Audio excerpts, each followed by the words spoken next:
Shalom. Shalom. Ya, kita bersyukur kepada Tuhan karena segala kebaikan Tuhan yang kita boleh alami dan nikmati, sehingga ya kita boleh diperkenankan oleh Tuhan untuk datang beribadah kepadanya.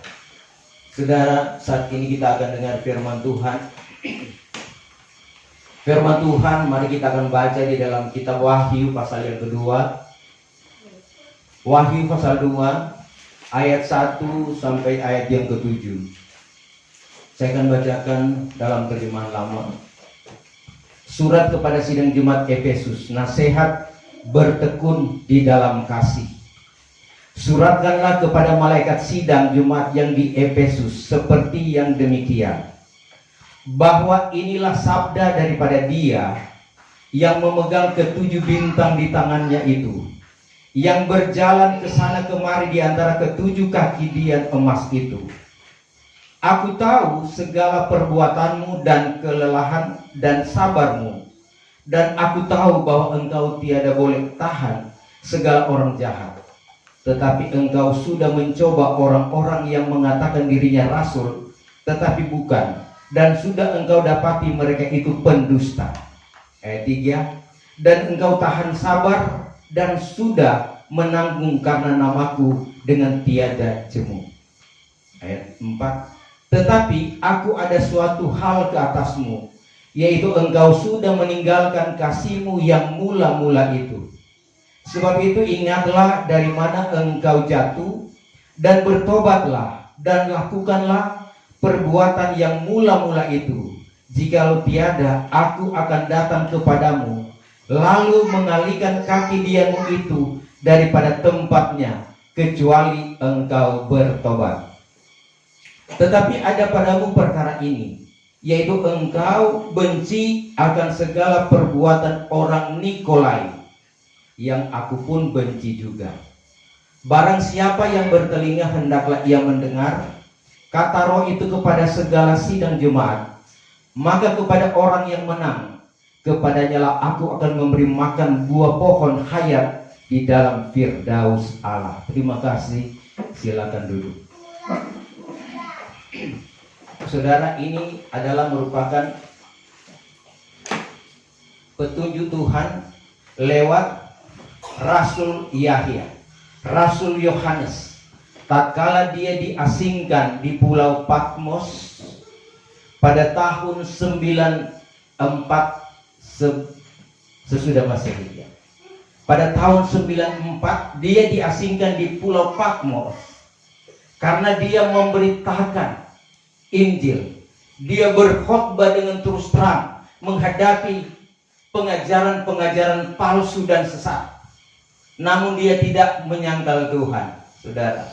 Dia tetap bertahan apapun yang terjadi. Dia ditangkap, dibuang ke Pulau Patmos. Dan di sana dia mulai bergumul. Dia berpuasa di pulau yang panas, saudara. Dan Tuhan mengungkapkan kepadanya, ya, pada tahun 96, 2 tahun kemudian, Tuhan mengangkat rohnya dan mengajar dia di sorga. Dan apa yang diajarkan Tuhan, yaitu tentang kitab Wahyu, Injil Yahya. Kemudian ada suratan-suratan daripada Rasul Yahya. Itu diungkapkan Tuhan lewat petunjuk-petunjuk langsung dari Tuhan. Sebab itu Alkitab ini, firman Allah ini adalah pengwahyuan langsung dari Tuhan. Tuhan yang mengungkapkan lewat nabi-nabi,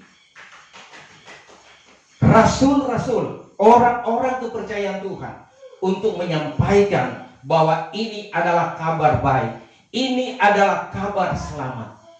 Sebab itu dikatakan, saudara-saudara Tuhan, 2 Timotius 3 ayat 16, tiap-tiap kitab yang diwahyukan Allah, minta tolong dibaca.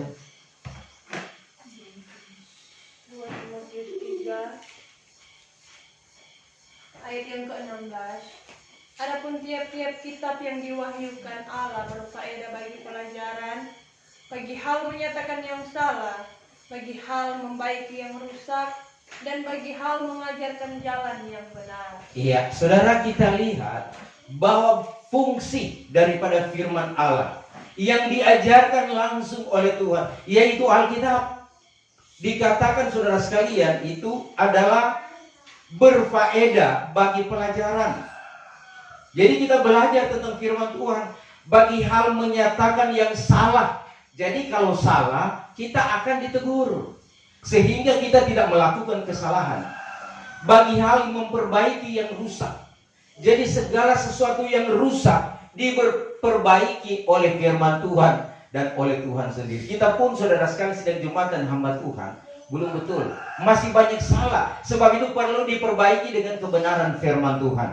Jadi memperbaiki yang rusak dan bagi hal mengajarkan jalan yang benar, menunjukkan jalan yang benar, bukan jalan yang salah, saudara. Ini Alkitab. Nah sebab itu apa yang disuratkan mari kita pegang teguh. Karena ini adalah berbicara tentang keselamatan bagi saya dan saudara. Kita lanjut saudara dalam Tuhan ya. Dikatakan di sini ya, Tuhan memegang ketujuh bintang di tangan kanannya. 7 bintang itu adalah berbicara ketujuh sidang Jumat yang ditegur oleh Tuhan. Yaitu diantaranya ada sidang Jumat Efesus, ada Jumat Smyrna, ada sidang Jumat Laodikia, Pergamus, ada Philadelphia. Dan itu yang ditegur. Ada 7 sidang yang dikatakan di dalam kitab Wahyu pasal yang kedua ya. Ada Jumat Efesus, ada Jumat Smyrna, ada Jumat Pergamus, dan ada Jumat Tiatira, ada Jumat Sardis, dan Jumat Philadelphia. Kalau Tuhan menegur saudara, Tuhan sayang ya. Sebab itu orang-orang kesayangan Tuhan selalu Tuhan tegur. Namun teguran-teguran itu kadang-kala lembut. Kalau juga dia belum sadar, ya stylenya keras. Kalaupun belum sadar, maka Tuhan tegur dengan keras. Itu cara Tuhan.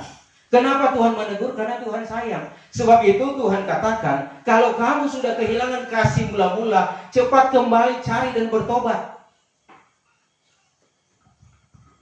Dan dikatakan bahwa Tuhan berjalan-jalan di 7 sidang Jumat. Kalau Tuhan berjalan, saudara, maka dia memperhatikan keadaan jemaat itu. Sebab itu di dalam Wahyu pasal yang ke-11 ya, dikatakan di sana bahwa ukurlah bait Allah dan orang-orang yang beribadah di dalam. Kita pun diukur saudara ya. Sebab itu mengawali tadi saudara, ya memang saya agak keras saudara sekalian mengingatkan. Karena saya selalu ditegur Tuhan. Kapan mau ditegur dengan keras? Kalau kita cuma tidak bobokan, mau ikut daging kita, mau ikut orang kemalasan saudara. Tapi jemaat di sini tidak malas, rajin ya. Cuma karena sudah jadi kebiasaan, sehingga perlu ditegur kembali. Mari kita kembali kepada kasih yang mula-mula. Saya percaya bahwa jemaat yang so senior itu akan mengerti ya. Kecuali yang muda-muda, dia akan lihat orang tua dia setia ya. Contohnya Oma Minje saudara, kan kesetiaannya, ketulusannya, kebaikan menjadi contoh. Sebab itu anak-anak yang ada, cucu-cucu melihat contoh apa yang dilakukan oleh Oma yang terkasih. Tetapi dia sudah mendahului kita. Dikatakan saudara sekalian, Tuhan berjalan-jalan dan memperhatikan kita ya. Apa yang Tuhan perhatikan saudara sekalian? Soal perbuatan kita. Dalam kita beribadah kepada Tuhan, Tuhan pun tahu apa yang kita perbuat. Hati kita, pikiran kita, apakah tertuju kepada Tuhan? Atau hati kita ada di rumah ya. Atau hati kita ada di mana dosanya? Hati kita sudah melayang sebentar akan ada acara, sehingga tidak terkonsentrasi, tidak terfokus kepada Tuhan. Tuhan memperhatikan perbuatan dan kelelahan kita. Orang pelalah juga Tuhan tahu sudah. Sidang jemaat sudah berusaha melayani, berdoa, berpuasa, melakukan kehendak Tuhan, itu diperhatikan oleh Tuhan. Apalagi saudara sekalian, Tuhan tahu orang sabar. Kadang-kala orangnya tidak sabar, sebab itu sabar perlu. Kemudian tidak melawan, tidak melawan apa yang Tuhan sampaikan. Dan mereka tahu membedakan mana yang baik, mana yang jahat. Karena di zaman itu juga gereja mula-mula sudah ada pengajaran-pengajaran palsu dan sesat. Ada orang yang mengatakan nabi tetapi bukan, rasul tapi bukan. Kemudian mereka tidak berdusta. Itu di pemandangan Tuhan jemaat Efesus tidak berdusta. Sebab itu kita diingatkan, karena Efesus itu dia punya pengertian terpuji. Sidang Jumat iman yang terpuji. Kemudian dia tahan sabar, menanggung siksa dan tidak jemu. Tidak jemu-jemu datang kepada Tuhan. Mau dikatakan sidang Jumat Efesus, saudara? Ya. Ada 9 hal, 9 perkara yang baik yang dilakukan oleh jemaat Efesus ini. Tuhan catat. Tetapi saudara kesedang Tuhan melihat ada sesuatu yang kurang bagi mereka. Ya. Di dalam ayat yang ke-4,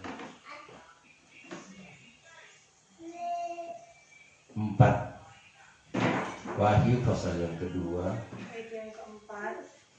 Tetapi aku ada suatu hal ke atasmu, yaitu engkau sudah meninggalkan kasihmu yang mula-mula itu. Iya. Tuhan perhatikan saudara jemaat Efesus, meskipun mereka sudah berbuat baik, tetapi Tuhan lihat kamu sudah meninggalkan kasih yang mula-mula. Saudara, kasih yang mula-mula apa itu? Kita pernah, saudara sekalian, tatkala kita mendengar kabar pengantin, apalagi tatkala kita mulai belajar, kemudian ada kemuliaan, ada pengajaran, Tuhan menampakkan diri, Tuhan mulai berbicara, Tuhan mulai menegur. Ini adalah kesukaan kita. Saudara, menjadi pengalaman saya, saudara. Tatkala waktu awal mengenal, bersekutu dengan Tuhan, lewat kebenaran firman Tuhan, 1 Korintus 14 ayat 26 sampai 33. Tiap kali berhimpun beribadah ada mazmur, nyanyian dalam roh, ada nubuatan, pemberitaan firman dan nubuatan suara Roh Kudus. Ada karunia lidah, karunia yang diartikan.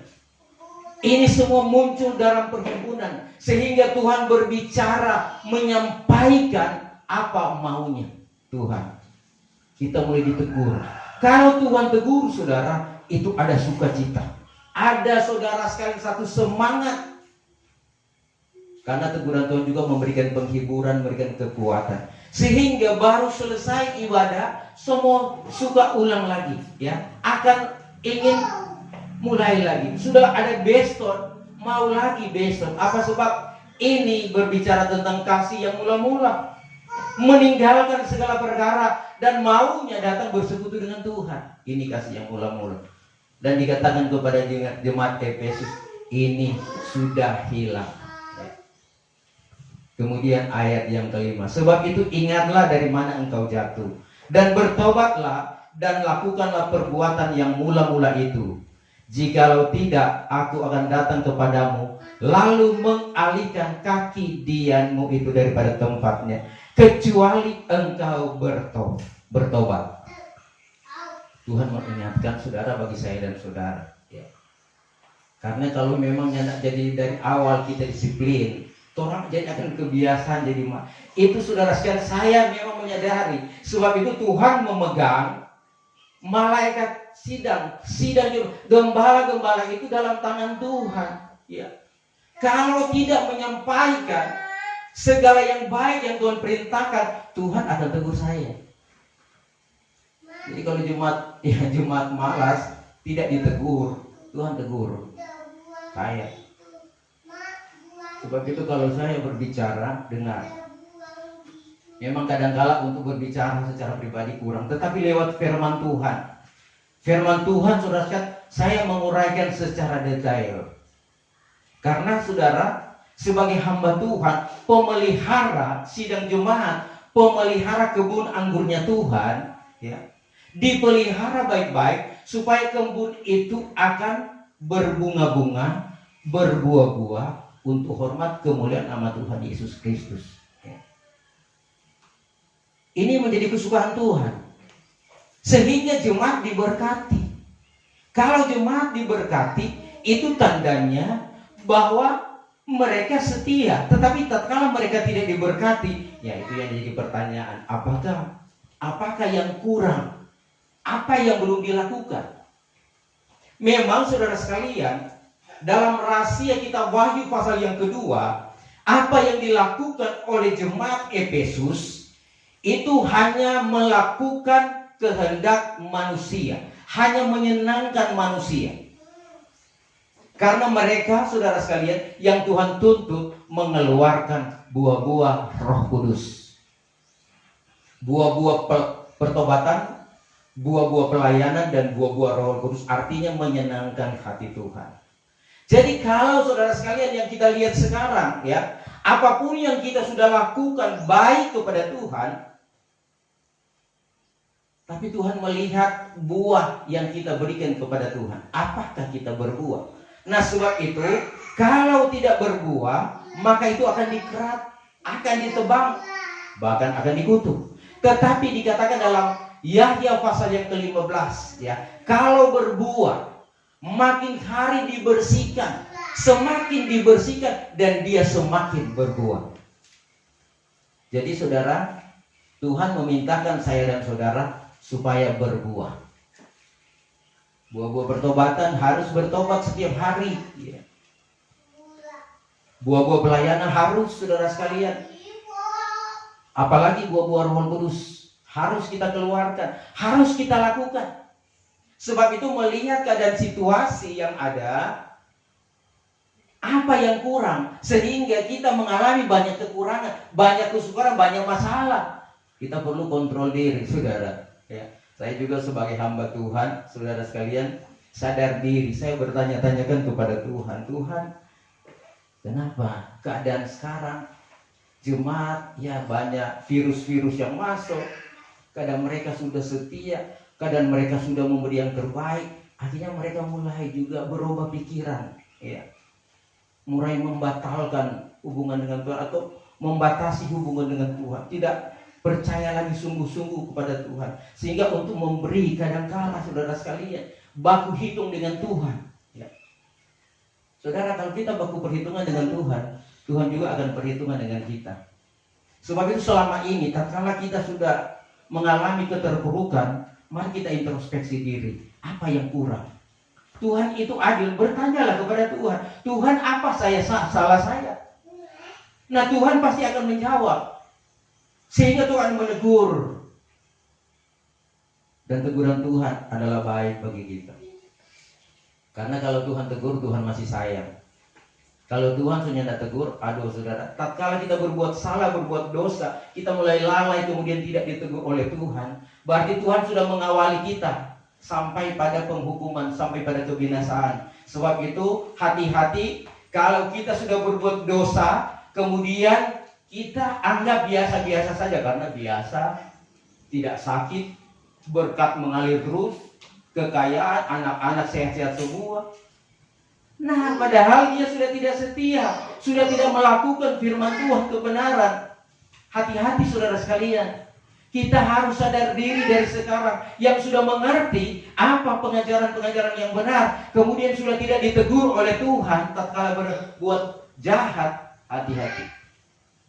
Dan kita bangga tatkala kita ditegur, kemudian dapat kesentuhan. Iki apa kan susah, iki apa soloma, ya pak anak-anak mulai begini, begitu. Kita sebenarnya bersyukur kalau Tuhan tegur. Dan saudara, Tuhan kalau menegur bukan membuat kita menderita. Ya, Tuhan itu sayang kepada orang-orang yang selalu berseru kepadanya siang dan malam. Sebab itu firman Tuhan membentuk kita berbuat kebenaran. Karena kita diselamatkan hanya oleh anugerah. Memang Dikatakan dalam kitab suratan Paulus kepada jemaat Efesus, ya. Dahulu kamu gelap, tapi oleh karena kasih dan kemurahan Tuhan, Tuhan tarik, diberikan anugerah. Efesus 2 ayat yang ke-8, ya. Kamu diselamatkan oleh anugerah dan kebenaran. Coba kita baca. Lebih bagus minta tolong dibaca.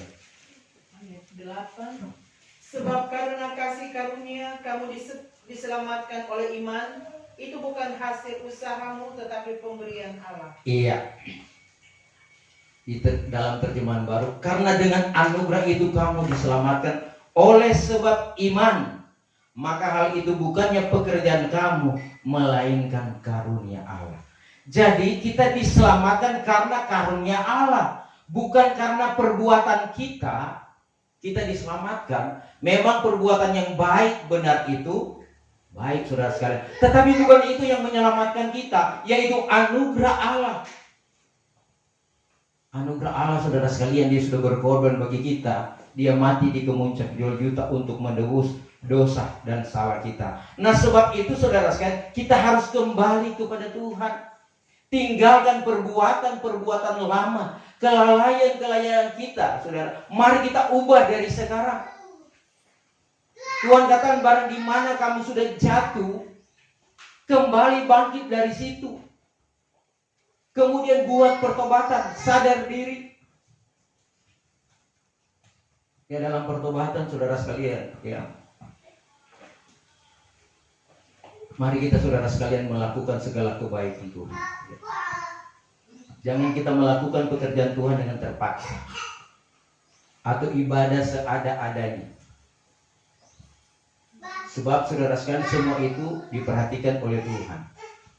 Memang saudara, kita karena jemaat yang masih sedikit, ya kadang-kala kita menunda atau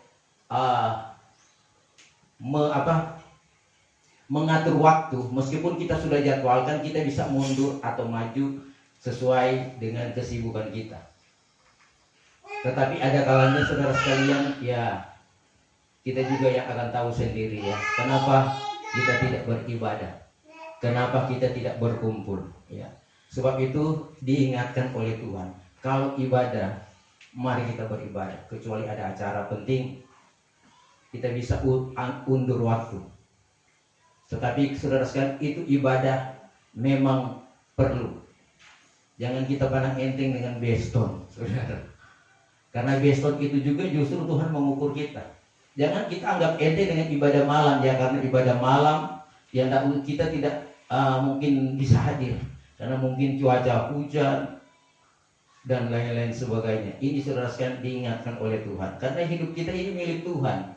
Kekuatan kesehatan dalam tangan Tuhan. Kadang-kala kadang-kala kita sayang diri, ya, takut keluar untuk beribadah. Apa sebab? Cuaca ekstrim, ya, berangin, ya, ada kilat, ada petir. Saudara, Tuhan yang mendatangkan kilat, Tuhan yang mendatangkan petir.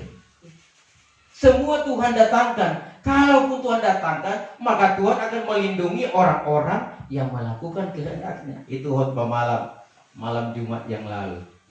Kemudian saudara sekalian, jangan kita kembali agar supaya, ya, jemaat Efesus dalam pemandangan Tuhan, mereka sudah mencampur adukan penyembahan kepada Tuhan dan adat istiadat dan penyembahan kepada manusia, ya.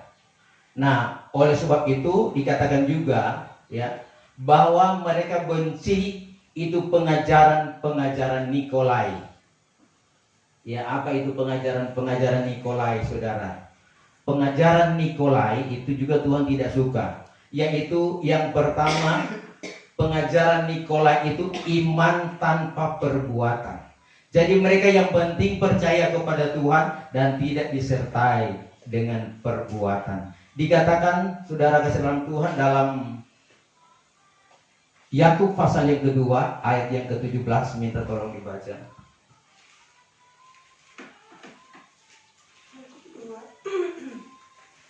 Yakub 2 ayat 17. Demikianlah juga iman. Jikalau tiada disertai perbuatan, matilah ia sendiri. Iya. Kitab Yakub atau Rasul Yakub, saudara, saya katakan, Iman tanpa perbuatan mati. Ya. Tetapi pengajaran Nikolai ya melakukan itu ya. Mereka percaya tetapi tidak disertai dengan perbuatan, dan itu Tuhan tegur ya. Kemudian saudara sekalian, kita perhatikan bahwa pengajaran Nikolai, tubuh boleh melakukan apa saja karena tidak mewarisi kerajaan sorga. 1 Korintus 15 ayat 50.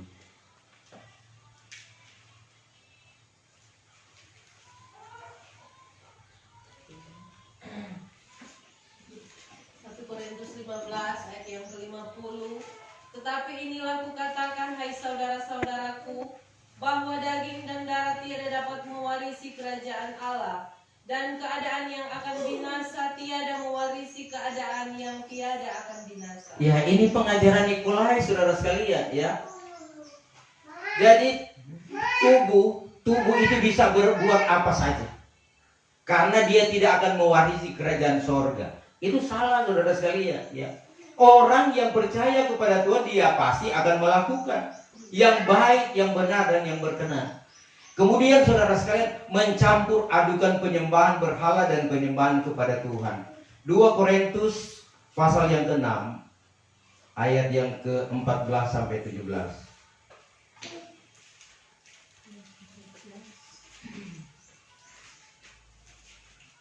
Ayat 14. Janganlah kamu merupakan pasangan yang tidak seimbang dengan orang-orang yang tak percaya, sebab persamaan apakah terdapat antara kebenaran dan kedurhakaan? Aku bagaimana keterang dalam dapat bersatu dengan gelap? Bersamaan apakah yang terdapat antara Kristus dan Belial? Apakah bagian bersama orang-orang percaya dengan orang-orang tak percaya? Apakah hubungan baik Allah dengan berhala? Karena kita adalah baik dari Allah yang hidup menurut firman Allah ini. Aku akan diam bersama-sama dengan mereka dan hidup di tengah-tengah mereka, dan aku akan menjadi Allah mereka dan mereka akan menjadi umatku. 17. Sebab itu, keluarlah kamu dari antara mereka dan pisahkanlah dirimu dari mereka, firman Tuhan, dan janganlah menjamah apa yang najis, maka aku akan menerima kamu, dan aku akan menjadi bapamu, dan kamu akan menjadi Ya, sampai di anak-anak. sana. Sebab itu keluarlah kamu dari antara orang kafir dan bercerailah kamu, kata firman Tuhan, dan jangan menyentuh barang yang najis, maka aku akan menyambutmu. Ini saudara adalah merupakan pengajaran Nikolai. Jadi saudara, Tuhan sudah mengingatkan bahwa saya dan saudara ya harus melakukan iman dan perbuatan. Ya, tubuh itu harus dibersihkan karena saudara, tubuh ini dilihat orang menjadi contoh dan teladan, menjadi berkat karena ada kebenaran. Kemudian jangan kita, saudara sekalian, mencampur adukan pengajaran dari Tuhan dan pengajaran yang bukan daripada Tuhan. Kemudian saudara sekalian dikatakan orang yang menang, ya, orang yang menang akan makan buah pohon hayat. Ya, coba baca ulang di dalam ayat yang ke-7 Wahyu 2. Barang siapa yang bertelinga hendaklah ia mendengar kata roh itu kepada segala sidang jemaat. Maka kepada orang yang menang, kepadanya lah aku akan memberi makan buah pohon hayat yang di dalam Firdaus Allah itu. Orang yang menang saudara, orang yang menang dalam pergumulan, dalam peperangan iman, dia setia sampai pada langkah yang terakhir. Ya, menang di sini saudara adalah bukan hanya biasa-biasa saja, tetapi sudah berusaha dengan peperangan iman. Dia setia sampai pada langkah yang terakhir, melakukan segala kebaikan-kebaikan Tuhan, sehingga dikatakan pemenang. Karena dalam proses kadangkala kita mengalami kekalahan. Nah, orang yang menang itu saudara dikatakan oleh firman Tuhan akan diberi makan buah pohon hayat. Apa itu buah pohon hayat? Tuhan itu adalah pohon kehidupan hayat, ya. Kuasa Tuhan, ya. Pohon hayat itu adalah pohon kehidupan, yaitu Tuhan Yesus Kristus. Kemudian Firdaus adalah berbicara tempat yang senang. Akan diam di sana, akan tinggal di sana, dan itu menjadi kerinduan kita dalam mengiring Tuhan. Sebab itu meskipun kita sulit, meskipun banyak rintangan, banyak pergumulan dalam dunia ini, tetaplah setia supaya menjadi pemenang. Amin, saudara. Dan ini menjadi kesukaan kita. Sebab itu jangan kita bosan-bosan datang kepada Tuhan, ya. Jangan kita jemu-jemu datang kepada Tuhan, tetapi berusahalah setia kepada Tuhan. Tunjukkan kesetiaan kita. Karena saudara sekalian, dikatakan dalam Matius pasal yang ke-24, barang siapa yang setia sampai pada langkah yang terakhir, atau dia bertekun sampai pada langkah yang terakhir, dialah yang akan diselamatkan. Saya percaya bahwa kita semua mau diselamatkan oleh Tuhan, karena sorga itu dalam kita beribadah kepada Tuhan harga mati, ya. Untuk apa kita sudah berlelah-lelah, sudah bersusah-susah melayani, puasa, berdoa, ya, kemudian akan masuk neraka? Itu rugi, saudara, rugi, ya. Sebab itu berusahalah sampai pada langkah yang terakhir. Tuhan memberkati. Mari kita mempersiapkan diri. Kita akan menyembah Tuhan di dalam roh dan kebenaran.